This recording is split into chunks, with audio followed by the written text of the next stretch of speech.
Every physical thing in the universe is made of energy. This is why many healthcare professionals and researchers are turning towards nature therapy as a treatment plan for their patients. Nature therapy, known by other names such as green therapy, ecotherapy, and earth-centered therapy, is not a new concept, but it's making its way back into modern-day healthcare facilities as an alternative way to treat their patients. Patients as well are looking for alternative methods to treat symptoms from anything from the common cold to more serious ailments such as cancer. Why are so many professionals and patients turning towards alternative treatment plans? Perhaps it is because these therapies have been around longer than most traditional medical treatments. Many individuals are opting to treat themselves with alternative medicines rather than using more modern approaches such as surgeries and pharmaceutical drugs. According to a study from the National Center for Complementary and Alternative Medicine, based on interviews with 23,000 adults during a 2007 National Health Interview Survey, more than 40% use some type of alternative medicine to treat a variety of symptoms. The alternative methods these individuals turn to range from herbal supplements to meditation and exercise. Albert Einstein became famous for his famous discovery of E equals mc squared, which means energy and mass are interchangeable. They are different forms of the same thing. When the conditions are correct, energy can become mass and vice versa. Without getting too much into physics, this equation proves that every living thing in the universe is made of energy. If everything in the universe is made of energy, then everything is connected. This statement indicates the connection between healing with our own natural resources. Whether you turn on the television or open a magazine, you are bound to see "Go Green" or "Eat Clean." These trends have become mainstream within the past few decades. People are more aware of what they are putting into their bodies. So, what exactly do these alternatives look like? Depending on the type of treatment you need, it might be as simple as taking a pill, omitting something from your diet, or drinking a certain type of tea. For other conditions, it might mean putting on your sneakers and going for a walk in your local park, or doing yoga. In 2006, a drug study was led by the Institute of Medicine, part of the National Academy of Sciences, found that the credibility of the FDA, the pharmaceutical industry, the academic research enterprise, and healthcare providers has become seriously diminished in recent years. This is partially caused by the recall of certain drugs. The recall of pharmaceutical drugs have impelled people to turn to more natural approaches like natural supplements or physical exercise.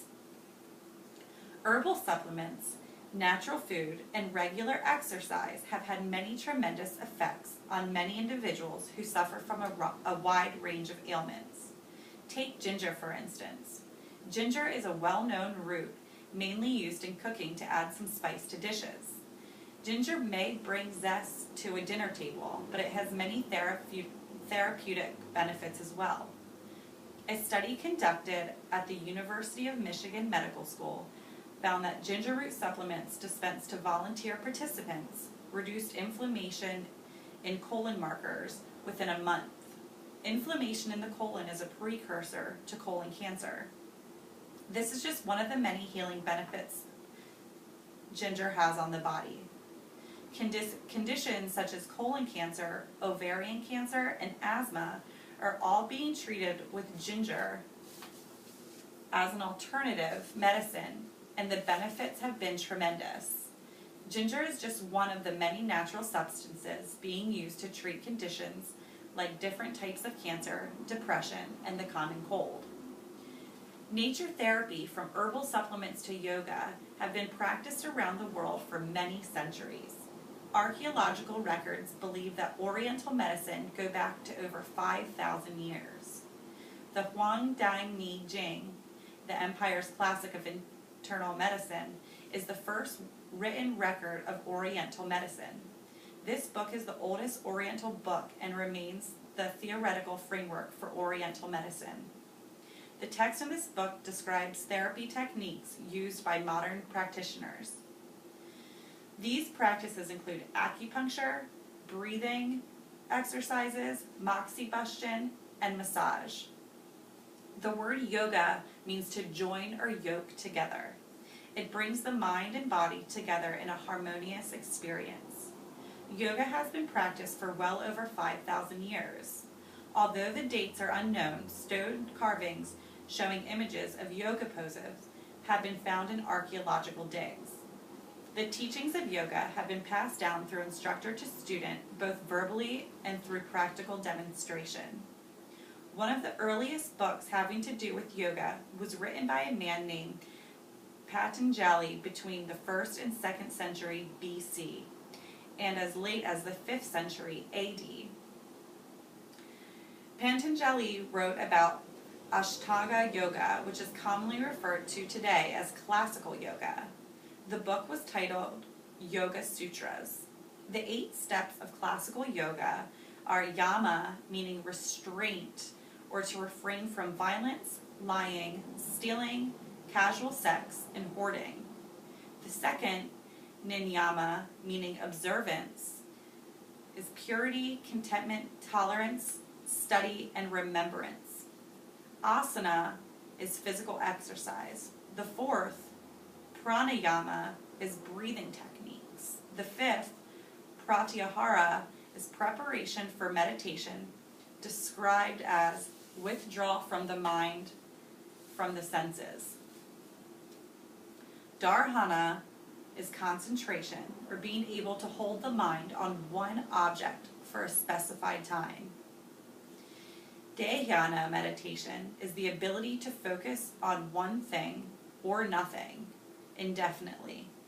The 8th, the samadhi, is absorption or realization of the essential nature of the self.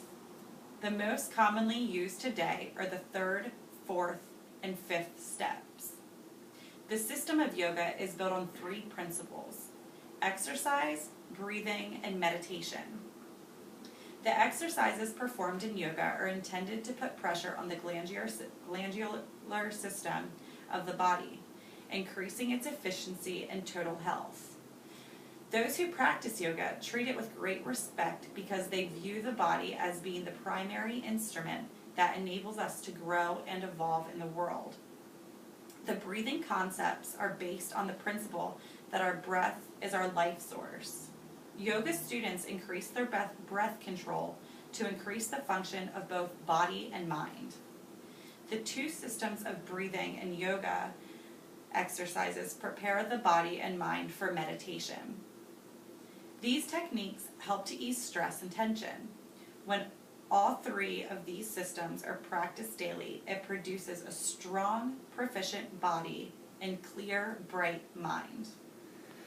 Massage is the intentional and systematic manipulation of soft tissue on the body to bring health and healing to one's body.